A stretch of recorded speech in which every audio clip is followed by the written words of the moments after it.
কিছু মানুষ যাদের ক্ষমতায় আসার কোনোদিনই সম্ভাবনা নাই, তারা এই ঘোলা পানিতে মাছ শিকারের চেষ্টা করবে। আওয়ামী লীগ এমন একটি পরিবেশ সৃষ্টি করেছিল, এমন একটি ধারণা জনমনে সৃষ্টি করেছিল যে তাদের আর কোনোদিন বিদায় নিতে হবে না। বাংলাদেশে যত হত্যাকাণ্ড হয়েছে, এই গুমঘর বলেন, আয়নাঘর বলেন, এই র্যাবের হত্যাকাণ্ড, সব কিছু আদেশদাতা শেখ হাসিনা। মসজিদের ইমাম পালিয়ে গেছেন, প্রধানমন্ত্রী পালিয়ে গেছেন। এই কিন্তু বাংলাদেশে এই ভূখণ্ডে দুজন ব্যক্তি পালিয়ে গেছেন। আসসালামু আলাইকুম প্রিয় দর্শক, মাহবুব সৈকত প্রত্যেককে আমন্ত্রণ জানাচ্ছি মাই টিভি সংলাপে। দর্শক, আপনারা জানেন যে আমরা এই সংলাপে সমসাময়িক প্রসঙ্গ নিয়ে কথা বলি। আজ আমরা আলোচনা করব বিষয় শাপলা চত্বর গণহত্যা, বিচার ও বাস্তবতা। স্টুডিওতে উপস্থিত রয়েছেন আপনাদের দুজন প্রিয় মুখ। পরিচয় করে দিচ্ছি। আমার বাঁ পাশে রয়েছেন সিনিয়র সাংবাদিক এবং জাতীয় প্রেস ক্লাবের সাবেক সাধারণ সম্পাদক ইলিয়াস খান। ইলিয়াস ভাই, আপনাকে স্বাগত জানাচ্ছি। ডান পাশে রয়েছেন বাংলাদেশ লয়ার্স কাউন্সিলের সহ সাধারণ সম্পাদক সিনিয়র আইনজীবী অ্যাডভোকেট সাইফুর রহমান, আপনাকেও স্বাগত জানাচ্ছি। আমি প্রথমেই ইলিয়াস খান আপনার কাছেই যাই। সেটি হচ্ছে 2013 সালের 5 মের সেই ঐতিহাসিক শাপলা চত্বর ট্র্যাজেডি, যে ট্র্যাজেডি এখনো একদম সবার মনেই এখনো সেই জলজল করছে, সেই স্মৃতি হয়তো অনেক দিন হয়ে গেছে। আজকে আন্তর্জাতিক অপরাধ ট্রাইব্যুনাল সেই 2013 সালের অপরাধের জন্য শেখ হাসিনা সহ 9 জনের বিরুদ্ধে গ্রেপ্তারি পরোয়ানা জারি করেছে। আমরা প্রথমে একটু সেই জায়গাটায় যেতে চাই, যেখানটায় ধর্ম অবমাননার কটূক্তি করার প্রতিবাদ এবং 13 দফা দাবি নিয়ে শাপলা চত্বরে মিলিত হয়েছিল কওমি মাদ্রাসা ভিত্তিক সংগঠন হেফাজতে ইসলাম সহ, আসলে শুধু হেফাজতে ইসলাম না তো, ধর্মপ্রাণ সব মানুষই এক মোহনায় মিলিত হয়েছিল। তারপরে সেই ম্যাচাকার গণহত্যার যে জায়গাটা, কিভাবে সেই বিষয়গুলো দেখছেন এবং এতদিন পরে সেই গণহত্যার বিচার শুরু, কেন এতদিন পরে সেই বিচারটার প্রক্রিয়া শুরু হলো? আপনাকে ধন্যবাদ, আমার সহ আলোচক সাইফুর ভাই এবং অনুষ্ঠান যারা দেখছেন।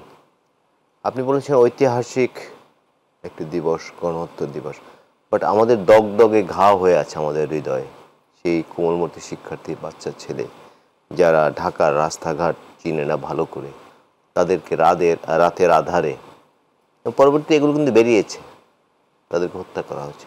খুব কষ্ট হয়। হয়তো তারা অনেকে এতিমখানার ছাত্র ছিল, কওমি মাদ্রাসার ছাত্র ছিল, আমি বলতে দ্বিধা নাই, অধিকাংশ ছিল গরিব পরিবারের সন্তান, আমার যে ধারণা।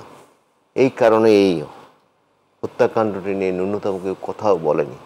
এতদিন পরে বিচার শুরু হয়েছে, গ্রেপ্তারি পরোয়ানা জারি হয়েছে, আমি ধন্যবাদ জানাতে চাই। কারণ গত 15.5 বছরের দুর্বিনীত শাসন চালিয়েছে এবং সেই দিনটি কিন্তু একটা টার্নিং পয়েন্ট। জাতিকে বিভক্ত করার যে প্রয়াস চালিয়েছে, মুক্তিযুদ্ধের চেতনার কথা বলে, সেটি কিন্তু সেদিন সফল হয়েছিল। তারা সফল হয়েছিল, বিশেষ করে আওয়ামী লীগ, এবং তারপরে কিন্তু তাদের দুর্বিনীত শাসন আরো প্রলম্বিত করেছে। সুতরাং এই বিচারটি শুরু হয়েছে এবং অনেক অনেক কথা কিন্তু জানি। এই ছাত্রদের হদিশও পাওয়া যায়নি। অনেকে যারা হত্যাকাণ্ডের শিকার হয়েছে, কলেজে পরদিন কলেজে এই মাদ্রাসায় গিয়ে ওই যে কি বলে, ছাত্রদের নাম যেখানে এন্ট্রি থাকে যে খাতায়, সেই খাতা কেড়ে নেওয়া হয়েছে। এগুলো বোধহয় আপনারা জানেন, যাতে আর কেউ হদিশ বের না করতে পারে। এরকম অনেক কিছু হয়েছে এবং সেদিন অনেক মানুষ মারা গিয়েছে, অনেক ছাত্র মারা গিয়েছে। আপনি দেখেছেন চারদিক থেকে সেই পাকিস্তানি হানাদার বাহিনী যেভাবে আমাদের বাংলাদেশের ঘুমন্ত মানুষের উপর হামলা চালিয়েছিল, ঠিক একই কায়দায় এই স্বাধীন দেশে শেখ হাসিনা সেই হামলাটি করেছে এবং তাকে প্রধান আসামি করা হয়েছে। তার বিরুদ্ধে গ্রেপ্তারি পরোয়ানা হয়েছে। বাংলাদেশে যত হত্যাকাণ্ড হয়েছে, এই গুমঘর বলেন, আয়নাঘর বলেন, এই র্যাবের হত্যাকাণ্ড, সব কিছু আদেশদাতা শেখ হাসিনা। তার এই দুর্বিনীত শাসনকে, অগণতান্ত্রিক শাসনকে, টাকা পাশের উৎসবকে জাস্টিফাই করার জন্য, এটি যাতে করতে পারে আর আগামী দিনগুলোতেও, সেজন্য কিন্তু মানুষগুলো হত্যা করা হচ্ছে। হেফাজতের যে ঘটনাটি করছে এর বাইরে না। যদিও অন্য প্রসঙ্গে আমি বলি, সে হেফাজতের সেই সময় যারা শাহবাগে আন্দোলন করেছিলেন এবং পুরো জাতিকে বিভক্ত করে ফেলেছিলেন, মানুষকে নানা ধরনের ট্যাগ দিচ্ছিলেন, তারা কিন্তু আবার অনেককে দেখলাম যে কারকে আন্দোলনে আছে। ওই যে ধর্ষণ বিধি একটা, এটি কিন্তু একটি ইন্ডিকেটিং। সুতরাং সরকারকে সচেতন হওয়া উচিত বলে আমি মনে করি। এবং আমার বক্তব্যে আবারও বলতে চাই, আমাদের যে বাচ্চারা, যে শিশুরা, যে মায়ের সন্তানরা সেদিন নিহত হয়েছিল, তারা ঢাকার রাস্তাঘাটও চিন্তা শহীদ হয়েছিলেন, তাদের প্রত্যেকটি হত্যাকাণ্ডের বিচার করতে হবে। আপনার কাছে ফিরবো আমি, অ্যাডভোকেট সাইফুর রহমান, আপনি আইন অঙ্গনের লোক। প্রশ্ন হচ্ছে এই যে বিচারের বাণী নিভৃতে কাঁদে এরকম যে বিষয়গুলো, যদি 5 আগস্ট না ঘটতো তাহলে কি এই শাপলা চত্বরের এই বিচার আর কি আমরা মুখ দেখতাম না? এরকম কি মানে, বা এটা কেন চাপা পড়ে থাকে? বিচার অঙ্গন আছে, তারপরও কেন এই বিচারগুলো চাপা পড়ে এতদিন ছিল? এর কারণটা কি? ধন্যবাদ উপস্থাপক সৈকত মাহমুদ ভাই এবং দর্শক শ্রোতা মাই টিভি, আপনারা যারা শুনছেন সকলকে জানাচ্ছি রমজানুল মোবারকের শুভেচ্ছা, জানাই সালাম, আসসালামু আলাইকুম। চমৎকার বিষয়, অত্যন্ত বেদনাদায়ক বিষয়, খুব স্পর্শকাতর বিষয়, কিন্তু আজকে আপনি উপস্থাপনায় আলোচনার জন্য নিয়ে এসেছেন। 2013 সালের 5 মের ঘটনা। জি, আপনি অবাক হয়ে যাবেন, এটা রাষ্ট্রের পৃষ্ঠপোষকতায়, রাষ্ট্রীয় ব্যবস্থাপনায় এই হত্যাকাণ্ডটা কিন্তু পরিকল্পিতভাবে চালানো হয়েছিল। এবং এখানে আরও অনেকগুলো কথা বলার আছে। আপনি দেখবেন যে 5 মের যে হত্যাকাণ্ডটা ঘটলো, সেখানে কিন্তু যারা জনতা আসছে এরা কিন্তু নিরস্ত্র, এরা সারা দেশ থেকে আসছে এবং অধিকাংশই কিন্তু মাদ্রাসা পড়ুয়া। তার সাথে কিন্তু সাধারণ কিছু জনগণ সেখানে যুক্ত হয়েছে, সম্পৃক্ত হয়েছিল। যে হত্যাকাণ্ডটা সরকারি ব্যবস্থাপনায় তারা যদি বলে যে না, আমরা আইন শৃঙ্খলা রক্ষার জন্য যেটা করেছিলাম সেটা যদি করতে হয় তাহলে সেটা দিনের বেলায় কিন্তু করার সুযোগ ছিল, কিন্তু তাদেরকে আস্তে আস্তে নিয়ে যেতে যেতে রাত পর্যন্ত নেওয়া হয়েছে এবং রাতের অন্ধকারে সেই হত্যাকাণ্ডটা ঘটানো হয়েছে। আপনারা দেখবেন সে সময় সবচেয়ে স্পর্শকাতর এই বিষয়গুলো নিয়ে তখনকার কিন্তু দিগন্ত টেলিভিশন সরাসরি কিন্তু এটা লাইভ করেছিল। আপনি দেখছেন বাহির থেকে ট্রাক নিয়ে আসা হয়েছে, সেই ট্রাকে প্লাস্টিক বসিয়ে দেওয়া হয়েছে, আর এখান থেকে অসংখ্য লাশগুলোকে নিয়ে বিভিন্ন জায়গায় নিয়ে যাওয়া হয়েছে। শুধু আমি একটু থামাই, শুধু একটা টেলিভিশন না, ওই সময় আমি অনেক টিভি লাইভ করেছে, শেষ পর্যন্ত অনেকে পারে না। না, সেটা আমি এই জন্য বলছি যে দিগন্ত টিভিটাকে কিন্তু ওই কারণেই সাথে সাথে লাইভ স্টপ করা হয়েছে এবং তাদের একদম সম্প্রচার পর্যন্ত নিষিদ্ধ করে দেওয়া হয়েছে। আজকে যে বিচার প্রক্রিয়াটা শুরু হয়েছে সেটা হলো কেন, যে রাষ্ট্র যে এই হত্যাকাণ্ডের সাথে সংশ্লিষ্ট থাকতে পারে না, রাষ্ট্রের দায়িত্ব হলো এইটা সিকিউরিটি ইনশিওর করা এবং কোথাও যদি অঘটন ঘটে যায় তার বিচারটা নিশ্চিত করা। তাহলে রাষ্ট্র বলতে যেটা ছিল আসলে গত 5ই আগস্টের আগে গত 17 বছর যদি ধরি, আসলে এটা একটা রাষ্ট্র ছিল না, এটা ছিল একটা ফ্যাসিজম এবং ক্ষমতাকে জোর করে রেখে দেওয়ার জন্য যখন যেখানে যেটা করা দরকার সেখানে তারা সেটা করেছে। সংবিধানের দরকার, সংবিধান কেটে ছেড়ে শেষ করে দিয়েছে। আইন দরকার, তাদের মতো করে আইন করেছে এবং কাউকে ইচ্ছে হয়েছে তা বিচারের আওতায় আনতে হবে, তখন এই আইনগুলো সংশোধন হয়েছে। আপনি এখন দেখছেন যুদ্ধ অপরাধ ট্রাইব্যুনালে, মানবতা বিরোধী ট্রাইব্যুনালে কিন্তু এই শাপলা চত্বরের হত্যাকাণ্ডের সাথে জড়িত রাষ্ট্রের যে যারা প্রাইম মিনিস্টার থেকে শুরু করি কর্মকর্তা ছিল তাদের বিরুদ্ধে কিন্তু আজকে ওয়ারেন্ট দিয়েছে। এখন আপনি বলবেন যে তাহলে ওইটা তো অপরাধ, যুদ্ধ অপরাধের জন্য ট্রাইব্যুনাল, তারা কেন এই বিচার প্রক্রিয়াটা শুরু করলো? আসলে এই কাজটাই আওয়ামী লীগ সরকার কিন্তু মূলত রাজনৈতিক নেতৃবৃন্দকে হয়রানি করা এবং বিচারের নামে প্রহসন করে এই বিচার প্রক্রিয়াটাকে করার জন্য এই ট্রাইব্যুনালে কিন্তু তারাই আইনটা আগে সংশোধন করে রেখেছিল, মানে গণহত্যার আইনে। জি, গণহত্যার আইন। এটাকে কি গণহত্যা?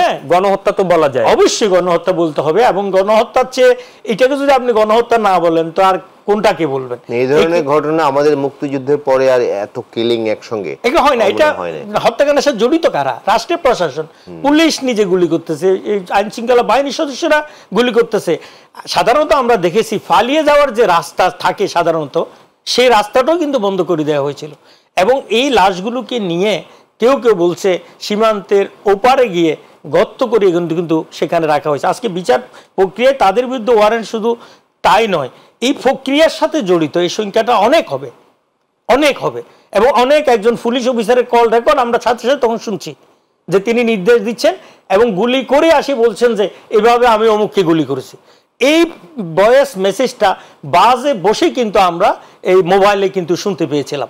তাহলে এই প্রক্রিয়া যে কাজটা আজকে করেছে ট্রাইব্যুনাল, এটা যথার্থই করেছে এবং 5ই আগস্টের পরে বাংলাদেশ যে সম্ভাবনার দ্বার উন্মুক্ত হয়েছে, যেখানে বিচার অন্তত হবে, এখানে অপরাধীর অন্তত শাস্তি হবে, সেই কাজটা ট্রাইব্যুনাল শুরু করছে। ট্রাইব্যুনালে মানুষ বিচারপতি, বিচারক যারা রয়েছেন এবং যারা প্রসিকিউটর রয়েছেন, আমি মনে করি তারা যথার্থই এবং সাহসী কাজ করি অন্তত আস্থার জায়গায় দেশটাকে নিয়ে যাচ্ছে। ধন্যবাদ। ইলিয়াস ভাই, আমরা অধিকার মানবাধিকার সংগঠন তারা একটা তালিকা দিয়েছিল এই 5 আগস্টের সেই ঘটনার 5 মের দুঃখিত 61 জনের নাম পরিচয় তারা উল্লেখ করেছিল। এই সংখ্যাটা যদিও হেফাজত বলছে যে এর চেয়ে কয়েক গুণ বেশি, আপনি কি মনে করেন?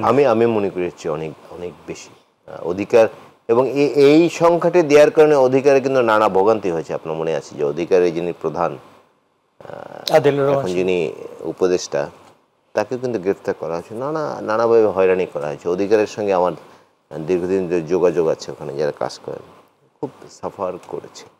আওয়ামী লীগ আসলে চেয়েছে সব কিছু তাদের মতো, তাদের বাইরে যদি কেউ যায়, আমি যে একটু আগে শাহবাগের কথা বললাম, তাদের এই উন্মত্ততার সাপোর্ট যে না করেছে তাকে রাজাকার আলবদর নানা কিছু বলে হিউমিলেট করার চেষ্টা করেছে। ইতিহাসের বিচার আসলে আমরা মনে রাখি না, কিন্তু ইতিহাসের সবচেয়ে বড় শিক্ষা হচ্ছে ইতিহাস থেকে আমরা শিক্ষা নিই না। আওয়ামী লীগ এমন একটি পরিবেশ সৃষ্টি করেছিল, এমন একটি ধারণা জনমনে সৃষ্টি করেছিল যে তাদের আর কোনোদিন বিদায় নিতে হবে না, তারা সারা জীবনই ক্ষমতা থাকবে, এবং তারা যখনই ক্ষমতায় এসছে দুর্বিনীত শাসন চালিয়ে ক্ষমতা থাকতে চেয়েছে। আপনি দেখুন যে 71-এর পর সারা দেশের মানুষ তো আওয়ামী লীগ করত, দেশের 90% লোক শেখ মুজিবকে সাপোর্ট করেছিলেন। সেখানেও দেখুন যে কি করেছে, ক্ষমতায় টিকে যেন রক্ষী বাহিনী করেছে, দুর্ভিক্ষ উপহার দিয়েছে। দুর্ভিক্ষ কিন্তু খাদ্য সংকটের কারণে হয়নি, দুর্ভিক্ষ হচ্ছে আওয়ামী লীগের লুটপাট এবং অব্যবস্থাপনার কারণে। জি, আপনি এর আগে বলছিলেন যে শাহবাগের যারা তখন এই উস্কে দিচ্ছিল বিষয়গুলো, সেখান থেকেই কি মব জাস্টিস শুরু হয়েছে মনে করেন, এবং বলেছেন যে তাদের কয়েকজনকে কিন্তু গত 17 বছর জনগণ দেখেনি, 13 পরে আর আবার এক ভদ্রমহিলাকে দেখলাম, তিনি ছাত্রলীগের নেত্রী ছিলেন বোধহয়, এবং শাহবাগে যত উস্কানিমূলক স্লোগান এবং আপত্তিকর স্লোগান, যেগুলো মানবাধিকার কিন্তু সবার আছে, একজন ক্রিমিনালের কিন্তু মানবাধিকার আছে, কি ভাই আছে না? হ্যাঁ, সেগুলো তারা ভুলুণ্ঠিত করে কোর্টের রায় না মেনে নানা কিছু তারা করেছে, এবং কোর্টকে আমি জানি না, কোর্টের রায় নিয়েও প্রশ্ন আছে তখন, যে পরবর্তী রায় চেঞ্জ করেছে। এইগুলোতে সেই লোকগুলো আবার এসছে 9 জনের বিরুদ্ধে গ্রেফতারি পরোয়ানা ছিল, নেতৃত্ব দিয়েছিল। আপনি কি মনে করছেন যে এই অপরাধের সাথে বাকিদেরও, যারা নেক্সাসের সাথে, তাদেরও আনা উচিত আইনের আওতায়? কি মনে করছেন? অবশ্যই আনা উচিত, অবশ্যই প্রত্যেক আনতে হবে, এবং কালকে যারা চিহ্নিত শাহবাগের ছিল এদের সবাই বিচার আওতায় আনতে হবে।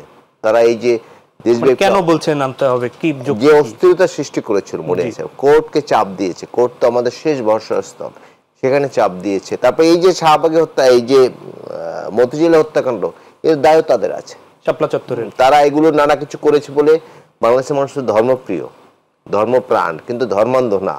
মানুষ মানে ধর্মপ্রাণ। ধর্মের বিরুদ্ধে যদি কেউ কথা বলে, মানুষ কিন্তু আপনি আমি ভাই সবাই কিন্তু এর বিরুদ্ধে দাঁড়াবো, যে ধর্মের বিরুদ্ধে আমি কথা বলতে দিব।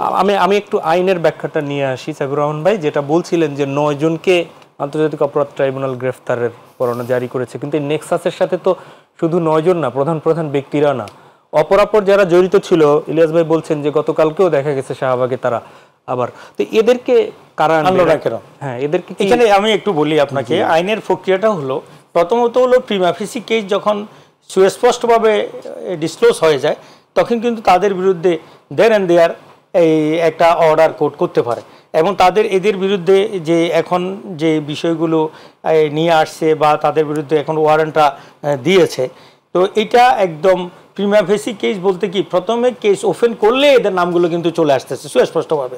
এরপরে আসেন সেকেন্ড পর্যায়ে আসবে যে প্রভোকেশন, যেটা আপনি বলছেন আইনের দৃষ্টিতে বাধ্য করা হয়েছে যে এরকম একটা অপরাধ সংগঠিত করার। যারা এই প্রভোকেশনের সাথে জড়িত, আপনি শাহবাগী বলেন বা মিডিয়ায় অথবা এরকম এই পত্রিকায় অথবা আদারওয়াইজ সংবাদ মাধ্যমে যারা এই বিষয়গুলোকে বাধ্য করছে, যেমন মনে করো আমরা তখন দেখেছি যে শাহবাগের নিরস্ত্র জনতা আন্দোলন করেছিল আপনার শাপলা চত্বরে, একইভাবে আন্দোলন হয়েছিল কিন্তু এই শাহবাগ চত্বরে। আপনি তাদেরকে খাদ্য সরবরাহ করছেন, আপনি তাদেরকে দিয়ে সিকিউরিটি ইনশিওর করেছেন, ইভেন কি যে যারা মিছিল শেষ করে যেহেতু তাদেরকে ফিজি হাসপাতালের একটা কক্ষ থেকে অর্থ সরবরাহ করা হতো আজকে দিনের জন্য। আপনারা জানেন যে ডাক্তার এই যে ইমরান সরকার, তার নেতৃত্বে একটা কমিটি ছিল, এবং ওই কমিটির মাধ্যমে এই ফান্ডগুলো কিন্তু বিতরণ হতো। সেখানে কিন্তু শাহবাগে এটা আমরা ওই সময় সুস্পষ্টভাবে পেয়েছি। তাহলে এরাও কিন্তু একই অপরাধের সাথে জড়িত। থার্ডলি যে অপরাধ সংগঠিত হয়ে যাওয়ার পরে ইচ্ছাকৃতভাবে ঘটনাকে ভিন্ন দিকে ঘুরিয়ে দেওয়া হয়েছে, যে হত্যাকাণ্ডকে অন্যদিকে ঘুরিয়ে দেওয়া হয়েছে, এবং যে খুন এবং যেভাবে নির্বিচারে মানুষকে হত্যা করে ট্রাকে করে লাশগুলো নিয়ে যাওয়া হচ্ছিল সেগুলো কিন্তু তারা গোপন করেছে। হচ্ছে এই যে মনে করেন তাহলে এই প্রিমাফেসিকে সুস্পষ্ট অপরাধ যারা নির্দেশ দিয়েছে, গুলি করেছে তাদের বিরুদ্ধে এরপরে তদন্তে পর্যায়ক্রমে যাদের আসবে, আমি আশা করছি ট্রাইব্যুনালের হাত অনেক লম্বা, এবং আরো এখানে যদি কয়েকশো মানুষকেও ওয়ারেন্ট দিতে হয় দেওয়ার মতো ক্ষমতা ট্রাইব্যুনালের রয়েছে। জি, আমরা ফিরছি সিনিয়র সাংবাদিক ইলিয়াস খান, আপনার কাছে যে প্রশ্নটি রাখতে চাই সেটি হচ্ছে সংখ্যা কত হেফাজতের শহীদের, সেই সংখ্যাটা আপনি যেমনটা বললেন অনেকের খোঁজ খবর নেই, সেটি কি কোনোভাবে এখন বের করা কি আসলে সম্ভব বা কোনো ডকুমেন্টসের মাধ্যমে?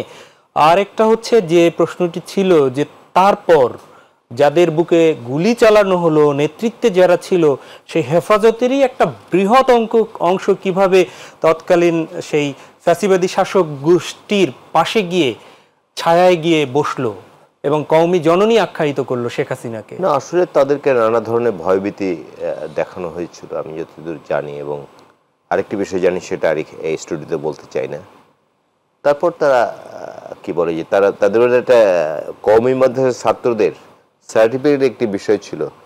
কওমি মাদ্রাসার ছাত্ররা কিন্তু অন্য কোনো চাকরিতে, যেমন দাখিল মাদ্রাসা যেটা, সেটি কিন্তু সবাই কিন্তু বিশ্ববিদ্যালয়ে ভর্তি হয়, চাকরির জন্য আবেদন করতে পারে, সবকিছু পারে, সাবজেক্ট তো অন্য সব সাবজেক্টই পড়তে হয় তাকে। কিন্তু কওমি মাদ্রাসায় বোধহয় সেটি ছিল না, এখনো নাই বোধহয়। বাট তিনি কিন্তু শেখ হাসিনা কিন্তু একটি মর্যাদা দিয়েছিলেন যে ডিগ্রি পাশের সমান, মাস্টার পাশের সমান বোধহয়। যাই হোক, এ কারণে তারা শেষ পর্যন্ত যে হেফাজতে যিনি প্রধান ছিলেন তার বাড়িতে গিয়ে নানাভাবে ধারণা দেওয়ার পরে, আর আওয়ামী লীগের একটা চরিত্র হচ্ছে তার সঙ্গে যে থাকবে সে যেই হোক, চোর হোক, বদমাশ হোক, বাটপার হোক, তাহলে ঠিক আছে। যেমন ধরুন এক মুক্তিযোদ্ধা যদি আওয়ামী লীগ না করেন, তারে কিন্তু বলবে রাজাকার, আলবদর। প্রকৃত শহীদ রাষ্ট্রপতি জিয়াউর রহমান তাকে বলে যে প্রকৃত মুক্তিযোদ্ধা না। ওদের ঔদ্ধত্য, ওদের ক্ষুদ্রতা, এগুলো মানে চিন্তা করা যায় না। মেজর জলিল সাহেব একটা সেক্টর কমান্ডার ছিলেন, কিন্তু ভারতীয় বাহিনীর লুটপাটের বিরুদ্ধে তিনি রুখে দাঁড়িয়েছিলেন, যে জন্য তাকে একমাত্র সেক্টর কমান্ডার, সবাই কিন্তু বীরুত্তম, তাকে খেতাব দেওয়া হয়নি, বীরুত্তম খেতাব তাকে কিন্তু দেওয়া হয়নি, কোনো খেতাব দেওয়া হয়নি। আমি এই স্টুডিওতে এই অনুষ্ঠানের মাধ্যমে বর্তমান সরকারকে সেটি বিবেচনা করার জন্য এই সুযোগে আহ্বান জানাই। এরকম শেষ পর্যন্ত হেফাজত না পেরে আওয়ামী লীগের সাথে মিশে গেল মানে আওয়ামী লীগকে সাপোর্ট দিয়েছে, তখন তাকে কওমি জননী উপহার দিলেন, খেতাব উপহার দিলেন। এটি যদি অন্য কোনো দলকে দিত তাহলে কিন্তু আমরা এই যে বসংবাদ মিডিয়া ছিল, এখনো আছে মিডিয়া, এখনো ম্যাক্সিমাম আওয়ামী লীগের লোক, যদিও কেউ স্বীকার করতে চায় না, একটা ডিজাস্টার হবে এক সময়। যাই হোক, সেই প্রসঙ্গে এখন যাব না, মিডিয়া অন্যভাবে তুলে ধরতে। এই বাস্তবতা আমরা বাংলাদেশে দেখেছি। মূল বিষয় হচ্ছে, আমি একটু আপনাকে থামাই, এটি কি শুধুমাত্র ভয়ের কারণে এটি ছিল, না আসলে কিছু কিছু লোক তাদের কাছে বিক্রিও হয়ে গিয়েছিল? আমি যে একটু আগে বললাম যে অন্য একটি বিষয় আমি স্টুডিওতে বলতে চাই, আপনার বিক্রি না হলে আপনার 5 আগস্ট একই সাথে সরকার প্রধান আবার একই সাথে বাইতুল মোকাররমের ইমাম দুইজনে পালিয়ে যাওয়ার তো কথা না। এটি তো বাংলাদেশে প্রথম। জি, এটি ভাবা যায়, মসজিদের ইমাম পালিয়ে গেছেন, প্রধানমন্ত্রী পালিয়ে গেছেন, এই কিন্তু বাংলাদেশে এই ভূখণ্ডে 2 জন ব্যক্তি পালিয়ে গেছেন 1000 বছরের ইতিহাসে। নিশ্চয়ই আমরা যে 3 জন আছি সবাই পড়েছি, যখন ইখতিয়ারউদ্দিন মোহাম্মদ বিন বখতিয়ার খলজি আসেন, তখন পিছনের দরজা দিয়ে লক্ষণ সেন পালিয়ে গেছিলেন, আর এই শেখ হাসিনা পালিয়ে গেছেন। একদিন আগে বলেছিলেন তার দম্ভ যে শেখ মুজিবের মেয়ে পালিয়ে যায় না, কিন্তু একমাত্র তিনি এই ভূখণ্ড থেকে পালিয়ে গেছেন সরকার প্রধান হিসেবে। আমার মনে আছে এরশাদ বিরুদ্ধে আন্দোলন করেছে, এরশাদের পতনের পর তিনি দীর্ঘদিন জেল খেটেছেন, কিন্তু তিনি কিন্তু দেশ ছেড়ে যাননি। একমাত্র শেখ হাসিনা দেশ ছেড়ে গেছে। এবং আপনি দেখুন 111 সময় -2 ফর্মুলা নানা কিছু হয়েছিল, তখন দেশনেত্রী বেগম খালেদা জিয়াকে দেশের বাইরে পাঠানোর চেষ্টা করা হয়েছিল, তিনি কিন্তু যাননি। একমাত্র শেখ হাসিনা পালিয়ে গেছে। সুতরাং তাদের দম্ভের শিকার এই ছাত্ররা, যে আমরা যা ইচ্ছে তাই করবো। 2011 সালে নিশ্চয়ই আমাদের মনে আছে, সিটি কর্পোরেশন নির্বাচন হয়েছিল বিভিন্ন জায়গায়, সব জায়গায় নৌকোডুবি ঘটেছিল লক্ষাধিক ভোটের ব্যবধানে। এরপর আওয়ামী লীগ বুঝেছে কোনোদিন ভোট করে যেটা সম্ভব না, এই জন্য যা কিছু করা দরকার নিশ্চয়ই আপনার মনে আছে, সবচেয়ে কম ভোটে জিতেছিল বরিশাল, জি। অন্যান্য সিটি কর্পোরেশন গাজীপুর, যেটা আওয়ামী লীগের ঘাঁটি বলা হয়, সেখানে লক্ষাধিক ভোটের ব্যবধানে জিতেছিল সিলেট, খুলনা, সব জায়গায়, সব জায়গায়। জি।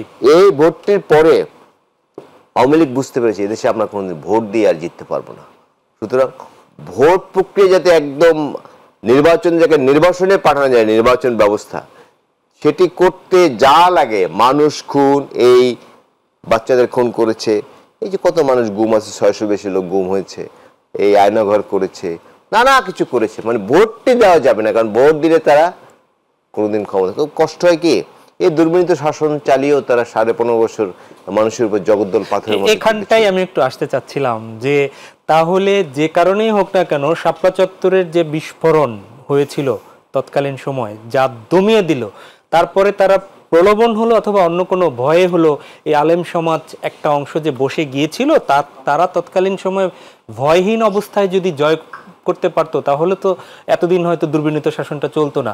আমি একটু সঞ্চালকের জায়গায় বসেই আসলে বলতে হচ্ছে, আমি কিন্তু সেই শাপলা চত্বরে আমি কাভারেজে ছিলাম, ওয়ার্কিং জার্নালিস্ট সব সময়। জি, এবং আমার সাথে যে ক্যামেরাম্যানটি আজকে সাইবুর রহমান ভাই, আমার সাথে ক্যামেরাম্যান মাই টিভির ছিল হচ্ছে ফোরকান।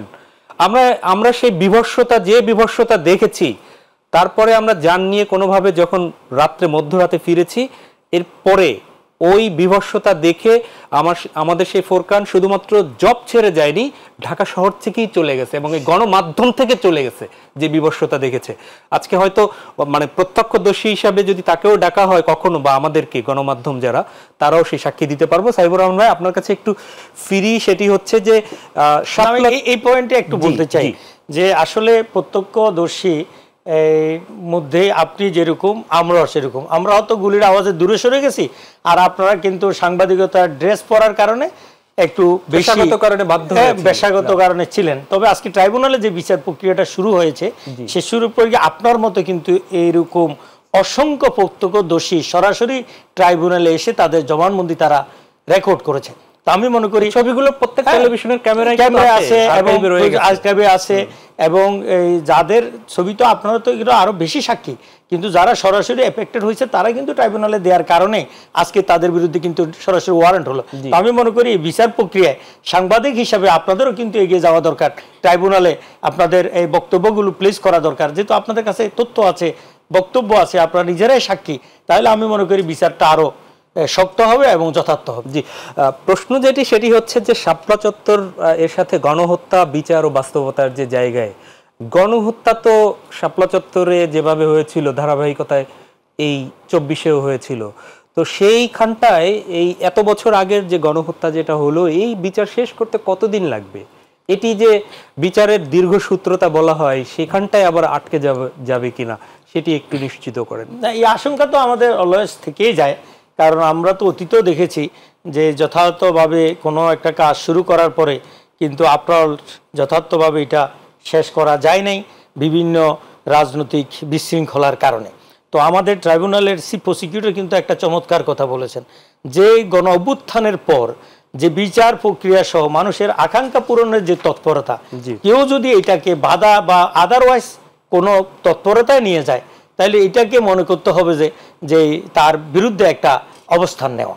তাহলে বোঝা গেল কি, তাহলে ট্রাইব্যুনালের এখন যে চিফ প্রসিকিউটর বা আদার্স প্রসিকিউটর গভর্নমেন্টের যে সদিচ্ছা, সেটা যদি কন্টিনিউশন থাকে, আমি আশা করি অবশ্যই সেটা আছে এবং তারই প্রতিফলন আমরা কিন্তু এখন দেখতে পাচ্ছি, তাহলে বিচারটা সহসায় হতে পারবে। একসময় বিচার প্রক্রিয়া দেরি হওয়ার মূল কারণটা হতো সাক্ষী না পাওয়া। আপনি দেখবেন আমরা ট্রাইব্যুনালে ট্রায়াল করেছি, সেখানে দেখেছি যে জামাতের আমির সহ যাদেরকে ফাঁসি দেওয়া হয়েছে তাদের বিরুদ্ধে সাক্ষী দেওয়ার জন্য পুলিশ দিয়ে সাক্ষীকে বাড়ি থেকে ধরে আনা হইতো, ধরিয়ে এনে এখানে একটা সুকরঞ্জন মালি পালাইছে, শুধু সে পালাক না, আরো যারা হয়েছে তাদেরকে আগে ধরে আনছে, ধরে আনি সেফ হুপে রাখছে, খাওয়া সেফ হুম আমরা যাওয়ার কিন্তু সুযোগ হয়েছে আইনজীবীদের, এটা ওয়ান কাইন্ড অফ কাস্টডি। সেখানে তাদেরকে সমস্ত কি, একজন বলছে যে তার ঘর সমস্যা, সেটা কিন্তু তারা ব্যবস্থা করেছে, একজনে তার বাসার বাজার নাই, সে টাকাও তারা কিন্তু দিয়েছে যে আসলে সে ওই সময় বাজার, অর্থাৎ এইভাবে সাক্ষী ম্যানেজ করে জামাত নেতৃবৃন্দের বিরুদ্ধে কিন্তু রায়গুলা করানো হয়েছে। মানে সাক্ষীগুলো কি স্বইচ্ছা আসতো না, ওই সাক্ষীগুলো কি শেখানো পড়ানো ছিল না? ওই সাক্ষী সেটা অবশ্যই সেফ হোমের কাজই হইলো ওইটা, শিখিয়ে পড়াইয়ে তারপরে কোর্টে প্লেস করা হইতো। কিন্তু এখন যে জন্য আমি বলছি বিচারের প্রক্রিয়াটা নিয়ে, আর এখন কিন্তু সেফ হোমের প্রয়োজন নাই। এখন আপনি শুধু ট্রাইব্যুনাল ওপেন করেছে, এদের বিরুদ্ধে তারা অভিযোগ গ্রহণ করবে। শত মানুষ আসি, তারা এখন নিজেরাই স্বাক্ষর তালিকা তাদের সাক্ষী জবানবন্দি আমাদের ট্রাইব্যুনালের, বিশেষ করে এই মানবতা বিরোধী ট্রাইব্যুনালের যারা প্রসিকিউটর আছে তারা রীতিমতো হিমশিম খাচ্ছে। আমরা গেলে দেখি তারা লাইন ধরে দাঁড়িয়েছে, অমুকের ছেলেকে মারা গেছে, অমুক মারা গেছে, এই আহত হয়েছে, ফা নাই, ল্যাংরা, চোখ চলে গেছে, এভাবে লোকগুলো আসতেছে। বলতেও পারে না হয়তো, এখন হয়তো 24-এর শহীদদের পরিবার বলতে পারে, সুতরাং তখন তো বলতেও পারে না যে আমার ছেলেটা। আপনি যেটা বিচারের আশঙ্কা করছেন দীর্ঘসূত্রিতা, ট্রাইব্যুনালের সদিচ্ছা থাকলে আর জনসাধারণ যারা সাক্ষী দেওয়ার জন্য উইলিংলি এখন চলে আসছে, তাদের সাক্ষী রেকর্ড করার পর একটা পর্যায়ে গিয়ে ট্রাইব্যুনাল বলবে আর সাক্ষী দরকার নাই, এদেরকে শাস্তি দেওয়ার জন্য এটাই যথেষ্ট, দেন দেখবেন যে আপনার জাজমেন্ট প্রনাউন্সমেন্ট হয়ে যাবে। জি, ধন্যবাদ। ইলিয়াস ভাই, যে প্রসঙ্গটা ছিল যে এখন প্রচুর আহত সেই 5 আগস্টের আসছে, সেই সন্তানহারা মা আসতেছে, তো এদের তো এতদিন পর্যন্ত তাদের কর্মক্ষম সন্তানটি কিংবা পরিবারের লোক চলে গিয়েছিল, এদের জন্য কি সরকারের কোনো কিছু করার আছে? এতদিন পর্যন্ত তো বলতেই পারতো না যে আমি সেই পরিবারের, আমার সন্তানটি মারা গেছে। ভয়ের সংস্কৃতি গড়ে তোলা হয়েছিল সর্বত্র, জি, প্রশাসন থেকে শুরু করে সাংবাদিকতা। এই যে সাংবাদিকতা আপনি দেখুন, পালিয়ে যাওয়া প্রধানমন্ত্রীকে যে সংবাদ সম্মেলন নামে যা হতো, সারা বিশ্বব্যাপী মানুষের একটি হাসির খোরাক ছিল। এগুলো কিন্তু ভয়ের সংস্কৃতি থেকে উদ্ভব হয়েছিল। শুধু এই গার্ডিয়ানদেরও ভয় ছিল, কারণ গুম করা হতো, নিয়ে মেরে ফেলা হতো কোনো কথা ছাড়া, সুতরাং ভয় ছিল। এখন কিন্তু সেই ভয়টি কেটে গেছে এবং সঠিক, যেমন অনেক জায়গায় আবার দেখতেছি ভুয়া, এই যেমন কয়েকজন আহত দেখলাম আজকে বোধহয় পত্রিকা এসছে, প্রকৃত যারা ক্ষতিগ্রস্ত হয়েছে, যাদের সন্তান হারিয়েছেন বা পঙ্গু হয়েছে, তাদের জন্য সরকারের কিছু করা উচিত। কারণ আমি আমার কথার শুরুতেই বলেছি, এই কওমি মাদ্রাসায় বা সাধারণ মাদ্রাসায় অধিকাংশ গরিব মানুষের বাচ্চারা কিন্তু পড়াশোনা করে, এতিমখানায় থাকে, আমরা কিন্তু জানি। সুতরাং তাদের জন্য কিছু করা উচিত। কারণ হয়তো এই ছেলেটি ছিল তার আয়ের উৎস বা ভরসাস্থল, যে বড় হয়ে এসে বাবা মার একটু আয় করে আয় রোজগার করে খাওয়াবে, সেই পথ রুদ্ধ হয়ে গেছে। সুতরাং যদি প্রকৃত প্রমাণ হয় যে হ্যাঁ বাচ্চা ক্ষতিগ্রস্ত হয়েছে বা বাচ্চা মারা গেছে, তাদের পরিবারকে সরকারের সহযোগিতা করা উচিত বলে। বিচার নিয়ে মানে আপনি কি আসলে মনে করেন যে এই বিচারটি কত দ্রুত শেষ হওয়া দরকার? এখানে প্রশ্ন উঠেছিল, একটা অংশ বলছে যে গণহত্যার বিচারগুলো আগে নাকি নির্বাচন আগে, এই প্রশ্নটা কিন্তু উঠে আসছিল। শঙ্কার জায়গা থেকেই হয়তো অনেকে বলছে যে নির্বাচন পেছানোর একটি অপকৌশল। মানে কিছু মানুষ যাদের ক্ষমতায় আসার কোনোদিনই সম্ভাবনা নাই, তারা এই ঘোলা পানিতে মাছ শিকারের চেষ্টা করে। বিচার তো একটা দীর্ঘ প্রক্রিয়া, আমরা জানি। আওয়ামী লীগ এত চেষ্টা করেছে জামাতের নেতৃবৃন্দকে ফাঁসি দিবে, মিথ্যা সাক্ষী জোগাড় করে, একটু আগে ভাই যেটা বলে, নানা কিছু করে, কিন্তু তাদের সেই ইচ্ছে কি পূরণ হয়েছে? পেরেছে সবাইকে ফাঁসি দিতে? চেষ্টা তো করতেছে প্রথম ক্ষমতায় এসে। সুতরাং বিচারের একটি দীর্ঘ প্রক্রিয়া, নির্বাচনের সঙ্গে এর কোনো সম্পর্ক নেই। একটি প্রকৃত গণতান্ত্রিক সরকার যদি, যারা জনগণের ভোটে নির্বাচিত হবে, তারা আসলে বিচারও চলবে, সরকারের কাজ। আর সরকার যদি গঠিত হয়, দেখবেন অনেক সমস্যার সংকট হয়ে যাবে। অনেকে বলে এই আগে বিচার তারপরে নির্বাচন, নানা কিছু, এগুলো হলো অপকৌশল। তারা কোনোদিন ক্ষমতায় আসবে না। যারা ক্ষমতায় আসবে না, গোলা পানিতে এই অবস্থায় যদি কিছু করা যায়, দেশটাকে এই অবস্থায় রেখে কিছু আয় ইনকাম অন্যান্য ধান্দা যদি করে, এছাড়া এদের আর কোনো লক্ষ্য নেই। আমি আপনার কাছ থেকে এই বিষয়ে শুনতে চাচ্ছি। আসলে দেখুন, কোনো একটার সাথে কোনো একটাকে মিলানোর কোনো প্রয়োজন আছে বলে আমি মনে করি না। নির্বাচন একটি চলমান প্রক্রিয়া, আর বিচারও একটি চলমান প্রক্রিয়া। একটা মামলায় সাক্ষী ক্লোজ হয়ে গেলে, মনে করেন 500, কিন্তু আন্তরিকতা, আমি বলি আন্তরিকতা এখানে স্বাভাবিক জিনিসটা আমরা স্বাভাবিকভাবে নিলেই সবচেয়ে বেটার। কোর্টে বিচারের প্রক্রিয়ায় 5টা, 10টা বা 100টা মামলা হলো, 100টা মামলার ভিতরে 3টা মামলা যদি সাক্ষী ক্লোজ হয়ে যায়, 3টা মামলা জাজমেন্ট হয়ে যাবে। তাহলে যদি আপনি বলেন যে বিচার তো হলো, তাহলে 3টার হলো, 2টার হলো, বাকিগুলো পর্যায়ক্রমে চলবে। অনুরূপভাবে ইলেকশনও কিন্তু একটা চলমান প্রক্রিয়া। যেমন আমাদের এখন কোর্টগুলোতে ইলেকশন হচ্ছে, বিভিন্ন সামাজিক সংগঠনগুলোতে ইলেকশন হচ্ছে, এরপরে প্রয়োজন হবে ইউনিয়ন পরিষদ নির্বাচন দিয়ে দিবে, এরপরে সিটি কর্পোরেশন নির্বাচন দিয়ে দিবে। এইভাবে করতে করতে দেখা যাবে যে বিচারও শেষের দিকে চলে আসবে, জাতীয় সংসদের নির্বাচনও দেওয়া যাবে।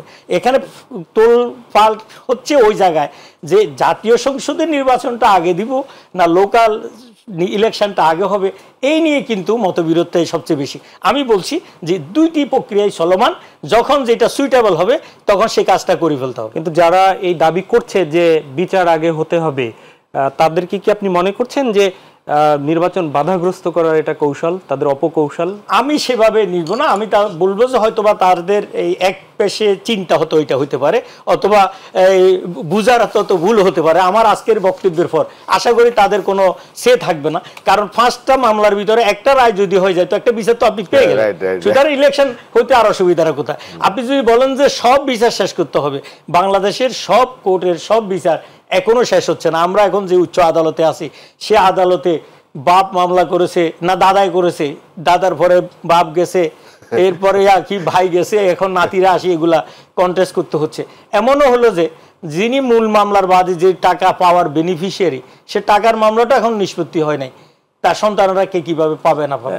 আমার মনে হচ্ছে সেই দীর্ঘসূত্রতার জায়গায় কি জামাতের নিবন্ধন অথবা আজহারুল ইসলামের জামিন সেই জায়গাটাও কি পড়ে যাবে? আমার মনে হচ্ছে তাই না। এগুলা যথাযথ প্রক্রিয়ায় এবং ঠিকঠাক মতো আগাচ্ছে। ইনশাল্লাহ আমি আশা করছি অল্প সময়ের ব্যবধানে সবই নিষ্পত্তি হয়ে যাবে, কারণ এদেশের মানুষ সেটাই প্রত্যাশা করে। না, জামাতের নিবন্ধন তো গায়ের জোরে বাতিল করা হয়েছিল, সেটি এখনো ফেরত পায়নি তো। রাজনৈতিক দলের মানে যেসব উচ্চ আদালতের যে রায় সেটি তো এখনো আমি পর্যন্ত আশা করতে চাই সেটি দ্রুত হয়ে যাবে, কারণ বাংলাদেশের গণতান্ত্রিক প্রক্রিয়া এগিয়ে নেওয়ার জন্য এটিও কিন্তু 7 মাস আগস্ট থেকে চলে গেল। আপনি যেমনটা বললেন, যেটি আপনি বললেন যে সেটি জোর করে করা হয়েছে, তো জোর করে করা, বেআইনি ভাবে করা, সেটি একটি 7 মাসে সমাধান হলো না। একটু আগে আমরা বললাম না, কোর্টে যা যাবে এটা একটু দীর্ঘ সময় লাগে, আমরা সব ক্ষেত্রে দেখেছি, এবং মামলার জট কিন্তু এখন অনেক, তাই না ভাই? এটা দীর্ঘসূত্রিতা। এখানে যে বিষয় আমাদের ইলিয়াস ভাই বলছিলেন, আসলে জামাতের যে নিবন্ধনটা, আপনি দেখুন আমরা কিন্তু তখনই এই প্রশ্নটা তুলেছিলাম।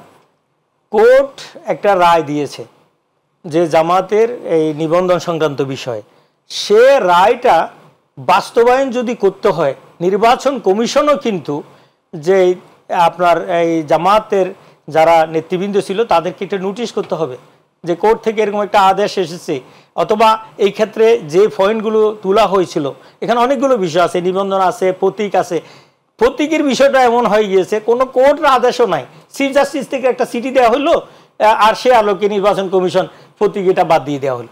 অর্থাৎ আগের যাগুলো হয়েছে, আপনি রাইটলি পয়েন্ট আউট করেছেন, যে জিনিস প্রক্রিয়াগতভাবে যথার্থভাবে হয় না, যেটা আইনের বিধি মেনে করা হয় না, তো সেটাকে আইনের বিধি মেনেই কেন নিষ্পত্তির দিকে যেতে হবে না? সেটা হলো পিপলসের প্রত্যাশা। সেই প্রশ্নটা আমারও, আমাদের দর্শকরা সেটিও জানতে চাচ্ছে যে এটি কি আপনারা যারা জামাতের আইনজীবী, আমারও ভাই, 7 মাস এত দীর্ঘ সময় লাগছে কেন?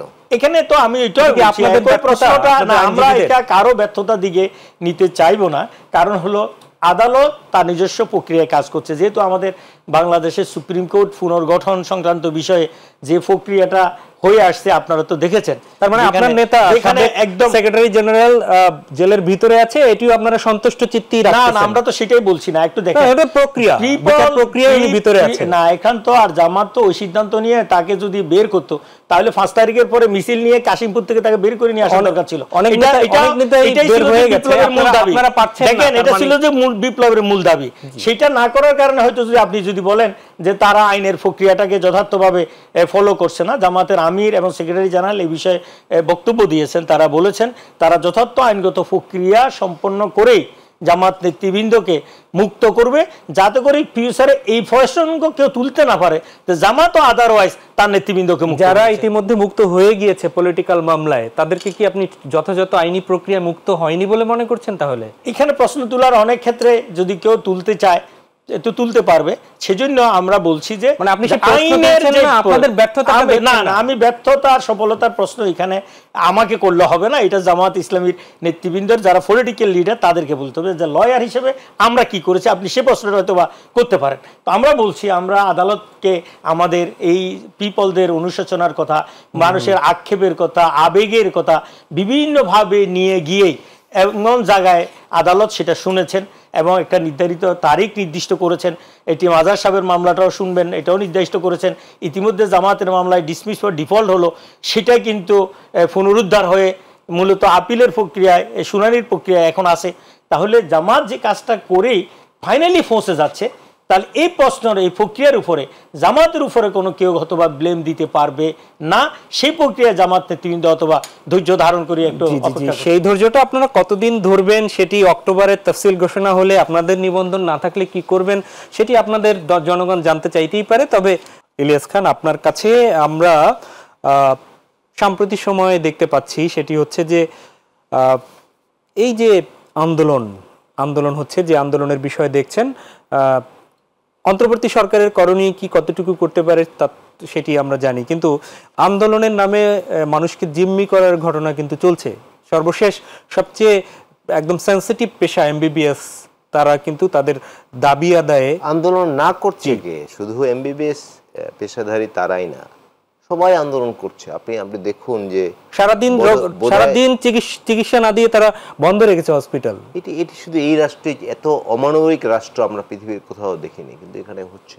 ডাক্তাররা ধর্মঘট করবে, এটি ভাবাও খুব কঠিন। আমি জানি না পৃথিবীর অন্য দেশে কেউ করে কিনা, বাট বাংলাদেশে প্রায় দেখি, বিশেষ করে ইন্টার্নি ডাক্তাররা এটি করে থাকে। আর আন্দোলন যেটি বলেছে, সংবাদ মাধ্যম একদিনও কিন্তু বন্ধ হয়নি আন্দোলনের কারণে। সংবাদ মাধ্যম বন্ধ হয় না। আপনার সাংবাদিক নেতারা ভালো বলতে পারবেন সেটা। তো আমি যেটি বলতে চাই যে আন্দোলন বোধহয় 1 মাস আগে দেখছি যে 177টি আন্দোলন হয়েছে এই সরকার, এখন বোধহয় 200 বা তারও বেশি। এবং আন্দোলন ফার্স্ট টাইম ধরুন বলে, আমরা যখন ধরেন বিএনপি বা অন্য দল বললো যে আজকে প্রধানমন্ত্রীর কার্যালয় ঘেরাও, নির্দিষ্ট জায়গা, এটা কিন্তু এক ধরনের নেগোসিয়েশন থাকে। নির্দিষ্ট জায়গায় গিয়ে পুলিশ বাধা দিলে আন্দোলনকারী থেমে যায় নর্মালি, কিন্তু এই চিত্র কিন্তু পাল্টে যাচ্ছে। কালকে যারা আন্দোলন করেছে ইন্টারকন্টিনেন্টালের সামনে, পুলিশ বাধা দেওয়ার পর কিন্তু পুলিশকে মেরে টেরে সামনে এগিয়ে গেছে। It's not good side. আন্দোলন করলে প্রথম সবার আন্দোলনের জায়গা হবে একটি ব্যস্ততম সড়ক, ব্যস্ততম রাজপথ আন্দোলনের জায়গা হবে, যে কারণে আপনি দেখবেন পুরো ঢাকা কলাপস করে। যে আপনার স্টুডিও দেখুন, বলেছিলাম এই যে তিতুমির কলেজের ছাত্ররা আন্দোলন করেছিল, বিষয়ে মনে আছে যে বিশ্ববিদ্যালয়ে ভর্তি হয়ে পরের দিনে ইউনিভার্সিটি ছাত্র হয়ে যেতে চায়। এটা তো হয় না পৃথিবীতে। এই মনে হয় পৃথিবীতে প্রথম এরকম আন্দোলন পৃথিবীর কোথাও হয় বলে আমি জানি। সড়ক অ্যাক্সিডেন্ট হচ্ছে পুরো ঢাকাবাসীকে জিম্মি। তো এই আন্দোলন, এটা কারণ অবশ্য আছে। গত 15.5 বছর যে ফ্যাসিস্ট সরকার ক্ষমতায় ছিল, মানুষ তখন কথাই বলতে পারেনি। আমি প্রেস ক্লাবে জেনারেল সেক্রেটারি ছিলাম, আমি প্রেস ক্লাবের সামনে আন্দোলন দেখতাম। এবং আন্দোলনে কি করতো, প্রথম 5 মিনিট শেখ হাসিনা এবং শেখ পরিবারের সবার নামে 5 মিনিট স্তুতি করতো, বঙ্গমাতা অমুক তমুক, যা সবাই। আমি একজনকে জিজ্ঞেস করলাম, আপনি যার কাছে দাবি জানাচ্ছেন তার এত তেল কেন দিচ্ছেন? আমি যদি তেল না দিই রাতে আমার এসে অ্যারেস্ট করে নিয়ে যাবে। আমি একটু আগে বললাম না, এত একটা ভয়ের সংস্কৃতি গড়ে তোলা হয়েছিল, মানুষ সঠিক কথাটাই বলতে পারতো না। বাট এখন সেই ভয়ের সংস্কৃতির যে জায়গায় আজকে আপনি জানেন যে কয়েকদিন থেকে আন্দোলন করছিল যে যারা বিএমডিসি নিবন্ধিত ডক্টররা ছাড়া কেউ ডাক্তার লিখতে পারবে না। এটা তো আইনই আছে। আজকে আবার কোর্ট বলেছে হ্যাঁ লিখতে পারবে না। তো সেটি লিখতে যাতে না পারে আরো কিছু দাবি নিয়ে ইন্টার্ন চিকিৎসকরা তারা কর্মবিরতিতে গিয়েছে, ঠিক আছে, বাট চিকিৎসকরা যে আউটডোরে সার্ভিস চেম্বার করে না, জানেন? জি, তারা চেম্বার, এটা খুব দুর্ভাগ্যজনক। এটি হওয়া উচিত না। ডাক্তার একটা মানবিক পেশা, এটি কিন্তু আমাদের মাথায় রাখতে হবে। এটি এই পেশার সঙ্গে মানুষের জীবন বাঁচা মরা জড়িত। অন্য পেশা একটি বাদ দেন, কিন্তু শিক্ষকতার পেশা, শিক্ষক 10 দিন না আসলে ছাত্ররা একদম শেষ হয়ে যাবেন। কিন্তু এই যে ডাক্তারি, এটি একটি মানবিক পেশা। সবাই কিন্তু এই মানুষের সেবার অ্যাটিটিউড নিয়ে এই পেশা আসে। উনি দাবি আদায়ে এই যে চিকিৎসা দিল না, গত একদিন আগে নিটোরে হচ্ছে একজন মারামারি হলো, মারামারিকে কেন্দ্র করে একমাত্র পঙ্গু হাসপাতাল, সেখানে মারামারির জেরে সারাদিন চিকিৎসা দিল না। সব জায়গায় হচ্ছে, এটা খুব দুর্ভাগ্যজনক। এগুলো আমাদের এখানে ঘটছে। আশা করতে চাই এগুলো যেন আমাদের ডাক্তার ভাইরা যারা আছেন তারা তো এক ধরনের কমিটমেন্ট দিয়ে, নিজের কাছে নিজের কমিটমেন্ট যে আমি মানুষের সেবা করব, এই পেশায় এসছেন। এবং আমরা কিন্তু জানি যে ক্লাসে যারা ফার্স্ট বেঞ্চে বসেন, ফার্স্ট সেকেন্ড বেঞ্চে, তারাই কিন্তু ডাক্তার হন। তারা কিন্তু নিঃসন্দেহে মেধাবী ছাত্র। মানুষের প্রতি তাদের দায়িত্ববোধ বেশি থাকা উচিত। আমরা যেন এটি না করি, মানুষের মৌলিক অধিকার, চিকিৎসা বঞ্চিত। এমনি ডাক্তার ভাইদের অনেক বদনাম আছে, যার একটু ন্যূনতম টাকা আছে তিনি আর বাংলাদেশে কোনো ডাক্তার দেখাতে চান না, তিনি ভারত যাবেন, থাইল্যান্ড যাবেন, নতুন আবার ডেস্টিনেশন হচ্ছে চীন। সুতরাং আমি বলতে চাই ডাক্তার ভাইদের উপলব্ধি করার সময় কিন্তু এসছে। অনেক ধন্যবাদ। আমি একটু ভিন্ন প্রসঙ্গে যেতে চাই। অ্যাডভোকেট সাইফুর রহমান, আপনি ছাত্র রাজনীতি করেছেন, সাম্প্রতিক সময় আমরা দেখতে পেলাম যে কিছুদিন আগেও মাত্র ফ্যাসিবাদ বিরোধী আন্দোলনে থাকা সংগঠন অন্যতম ছাত্রদল, ছাত্র শিবির, তাদের মধ্যে একটু মানসিক দূরত্ব তৈরি হয়েছিল, কিন্তু এই রমজানে আমরা দেখলাম যে বিভিন্ন কর্মসূচিতে তারা একে অপরের কর্মসূচিতে যাচ্ছে, শুভেচ্ছা বক্তব্য রাখছে, হ্যাঁ, এবং সমানভাবে ভালো কাজের প্রতিযোগিতা করছে। এটিকে কিভাবে দেখছেন এবং এটি কতদিন বজায় থাকবে বলে মনে করছেন? আর বজায় না রাখার জন্য কি যারা এই যে মানে লেজুর ভিত্তিক সংগঠনের নেতা যারা, তাদের কোনো ভূমিকা থাকে কিনা? ধন্যবাদ। গুরুত্বপূর্ণ প্রসঙ্গ আপনি নিয়ে আসছেন। আসলে আমি বলবো এটা একটা রমজানের বরকত। যেহেতু রমজান মাস, এই রমজানে এখন ছাত্র সংগঠনগুলোর ভিতরে তাদের সহমর্মিতাবোধ জাগ্রত হয়েছে। আপনি হয়তো বলবেন রমজান তো আগেও ছিল। আমি গতকালকেও একটা এরকম আলোচনায় বলেছিলাম যে রমজানকে যে উপলব্ধি করা, যে উপলব্ধিটা করতে হবে, সেই উপলব্ধিটা যখনই আসবে তখনই কিন্তু মানুষের ভিতরে রিয়েলাইজেশনটা এসে যাবে। তো আমি আশা করছি যে ছাত্র শিবির বা ছাত্র দল বা আদার ছাত্র সংগঠনের ভিতরে যে এই রিয়েলাইজেশনটা জাগ্রত হয়েছে, আমি এটাকে রমজানের সুবাতাস হিসেবে দিতে চাই। দ্বিতীয় যে গুরুত্বপূর্ণ কথা যেখানে হলো এই যে মূলত এই কাজটা ছাত্র শিবিরের কারণেই হয়েছে। আপনি হয়তো বলবেন কেন হলো? ছাত্র শিবির আপনি দেখবেন রমজানে উদ্যোগ নিল যে ঢাকা বিশ্ববিদ্যালয়ের সকল ছাত্রছাত্রীদের কাছে তারা ইফতার পৌঁছাবে, কিন্তু ছাত্র দলের পক্ষ থেকে প্রশ্ন তোলা হলো যে তাদের আসলে আয়ের সোর্সটা কোথায়। এই আয়ের সোর্সে প্রশ্ন তোলার সাথে সাথে সারা বিশ্ব থেকে শিবিরকে ভালোবাসে এরকম লোকগুলো কিন্তু জাগ্রত হয়ে গেল এবং চতুর্দিক থেকে সবাই ডোনেশনের ডিক্লারেশন দেওয়া স্টার্ট করলো। তারপরে যখন দেওয়া শুরু হলো দেখা যাচ্ছে শিবির আরও সমৃদ্ধ হয়ে যাচ্ছে। তখন ছাত্র দলের কাছেও কিন্তু এই মেসেজটা বিভিন্নভাবে গিয়েছে। যেমন আমি আমার এলাকায়ও এই একই পদ্ধতিতে কাজ শুরু করছি। আমিও একজন ক্যান্ডিডেট চট্টগ্রামে মিরেশ্বরা এলাকায় আমি কিন্তু কাজ শুরু করছি। সেই এলাকায় কিন্তু যখন আমি পিপলদের কাছে যাচ্ছি, মসজিদে যাচ্ছি, নামাজ কলমা পড়ছি, দোয়া দুরুদ করতেছি, তখন সকলের ভিতরে আসতেছে যে যারা এই এলাকায় আসতে হবে তাদেরকে এই প্রক্রিয়ায় কিন্তু পিপলদের কাছে যেতে হবে। এই রিয়েলাইজেশনটা জাগ্রত হয়েছে ছাত্র শিবিরের। এই কারণে আমি আশা করছি এটা কন্টিনিউ করবে ছাত্রদল একইভাবে সারা দেশে, যে তাদের আগের যে কর্মসূচিগুলোর একটু পরিবর্তন তারা নিয়ে আসছে, কিন্তু তাদের এই পরিবর্তন কিন্তু লিখিত নয়, যে তাদের কিন্তু ম্যানিফেস্টো নাই। তাদের নেতৃত্বের যে কর্মসূচি আছে সেগুলোর ভিতরে কিন্তু এরকম ইসলামী কর্মসূচি বিকশিত হওয়ার কোনো তৎপরতা নাই। আমি আশা করবো যে ছাত্রদল লিখিতভাবে শিবিরের মতো এরকম কর্মসূচি নিয়ে আসবে। আপনি নিশ্চয়ই খেয়াল করেছেন, সেটি হচ্ছে অনেকদিন থেকেই, আগে থেকেই ছাত্রদলের রাজনৈতিক অভিভাবক যাকে বলা হয় এখন তারেক রহমান, তিনি কিন্তু ইতিবাচক কাজগুলোর জন্য অনেকদিন আগে থেকেই বলছেন। ইলিয়াস ভাই খেয়াল করেছেন নিশ্চয়ই তারেক রহমানের বক্তব্য। তিনি তো বিশেষ করে 5ই আগস্টের পরে তিনি খুব ম্যাচিউরড বক্তব্য দিচ্ছেন, যদিও এর আগে কিন্তু আমরা তার বক্তব্য শুনতে পাইনি।